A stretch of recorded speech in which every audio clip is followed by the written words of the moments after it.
Oi, meu nome é Rafaela Abuide, eu sou mestranda do Cefet-MG, da linha 4 de edição, e eu sou bolsista do Cefet também. Eu hoje vou apresentar parte de um estudo que começou no meu TCC e que findou no meu projeto de mestrado que eu trabalho hoje.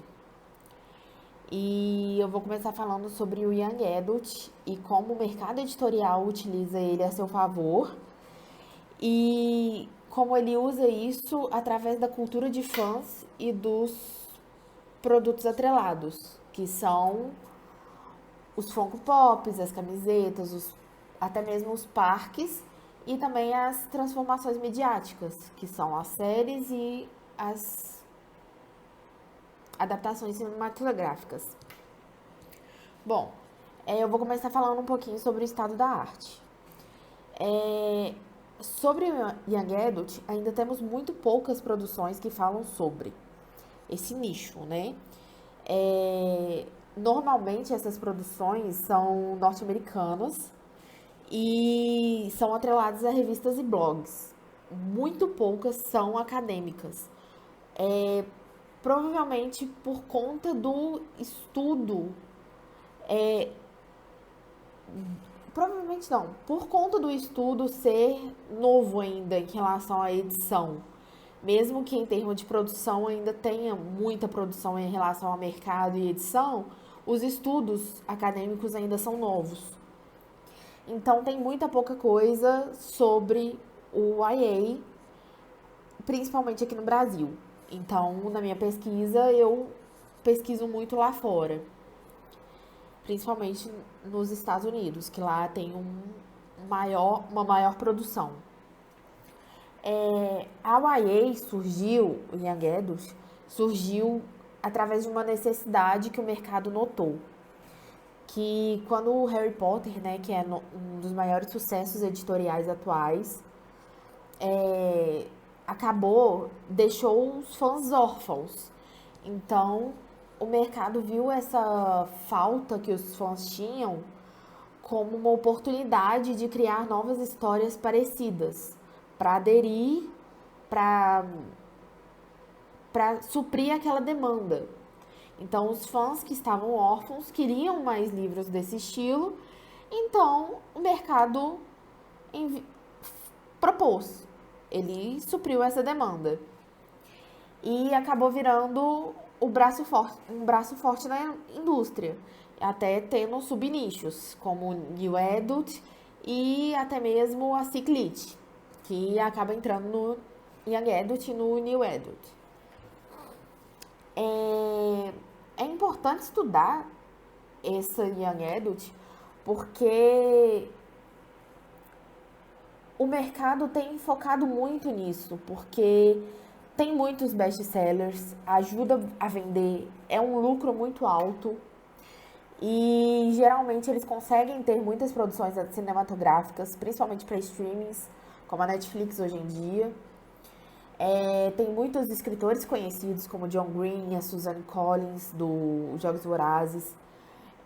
Até mesmo o escritor de Game of Thrones entra nesse. E até mesmo os parques, como o parque do Harry Potter, o parque dos Jogos Vorazes, entram como produto atrelado.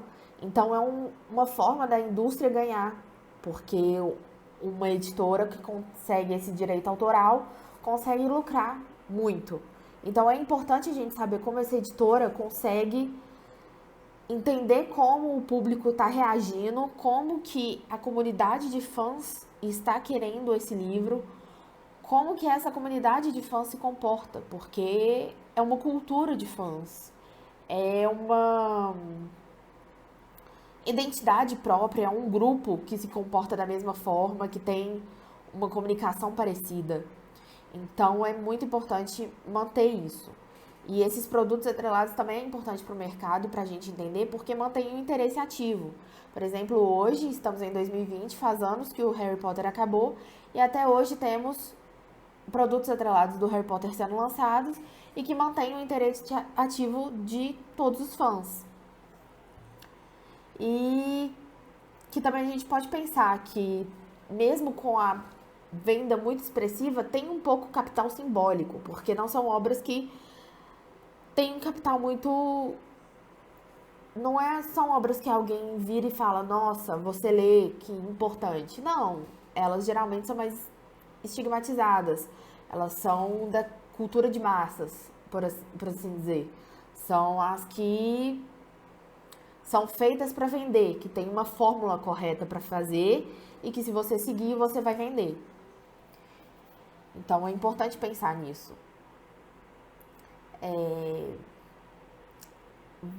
Eu vou conceituar agora a Young Adult, ou a YA, que é a literatura para o jovem adulto, com idades de 18 a 24 anos, e que costuma seguir o mesmo padrão em seus enredos. E como eu já citei, existem poucos estudos acadêmicos sobre o nicho.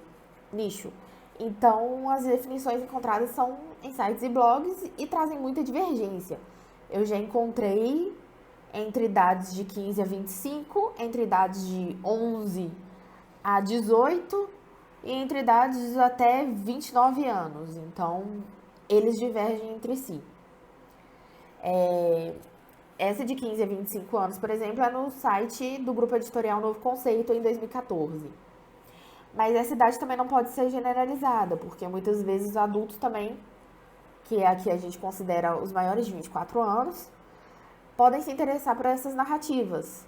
Ou até mesmo um público mais jovem, que são chamados os pré-adolescentes aqui, seja pela forma como a história é conduzida, a fuga da realidade que esses livros podem evocar, com fantasias e distopias, como é comum, seja pela facilidade de conhecimento de situações porque o leitor passou durante sua vida ou ainda passa.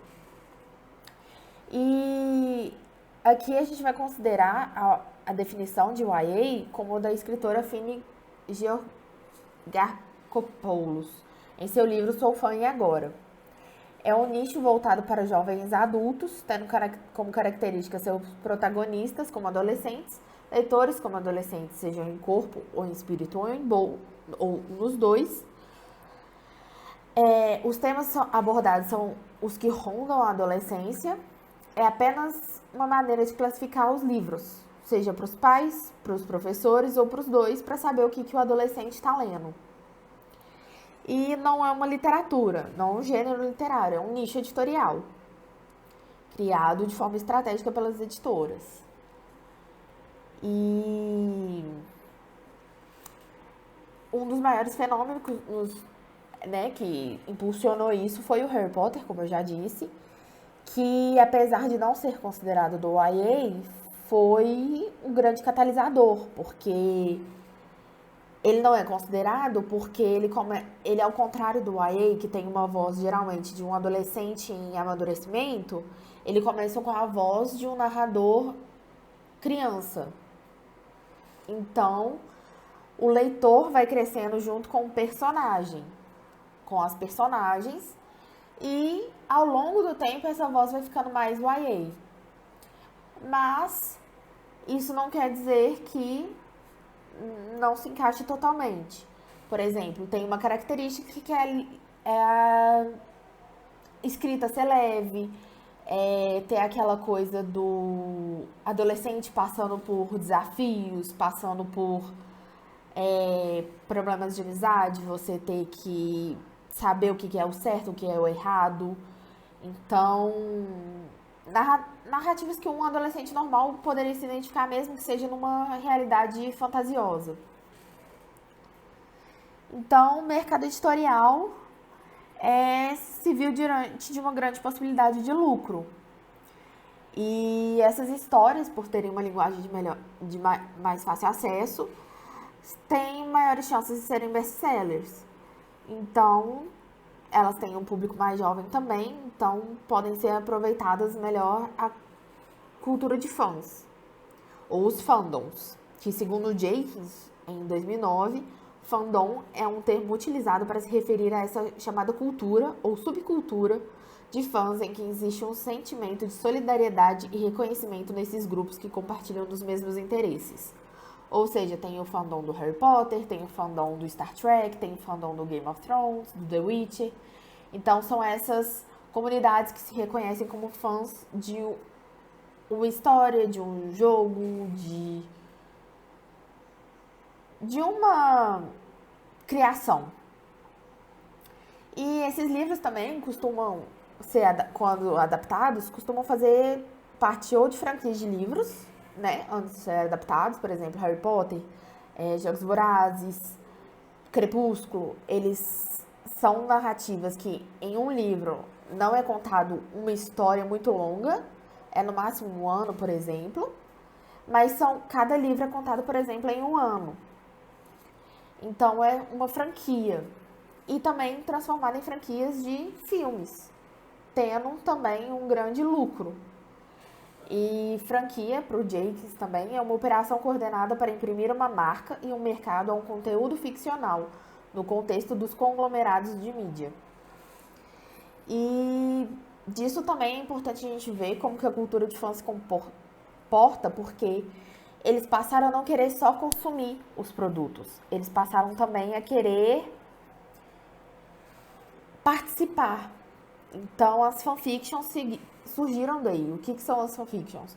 As fanfictions seriam as criações dos fãs. Por exemplo, um fã de Harry Potter pega a história, não gostou de alguma coisa ou quer alterar, pega os personagens e escreve uma nova versão dessa história. Muitas vezes com a autorização do autor, e publica para os próprios fãs. E tem muitos autores que estão aproveitando disso para criar concursos, para criar publicações. E as editoras também estão aproveitando, porque é uma forma de permitir que os fãs se aproximem e de permitir que isso vire algo ainda maior. Por exemplo, 50 Tons de Cinza era uma fanfiction de Crepúsculo. Então, Crepúsculo foi um best-seller que teve uma cultura de fã, que interferiu uma cultura de fã, que teve uma fanfiction muito lida, que virou 50 Tons de Cinza, quando alterou por causa dos direitos autorais, e virou outro best-seller. Então, o mercado soube usar a cultura de fã para continuar lucrando. Então, é muito importante a gente ver como que esses produtos ajudam a manter o interesse, como que essa cultura de fã ajuda o mercado a continuar expandindo e a continuar lucrando com o produto original. E é isso. Eu espero que tenha sido esclarecedor, que vocês tenham gostado. Obrigada por assistirem. Até mais.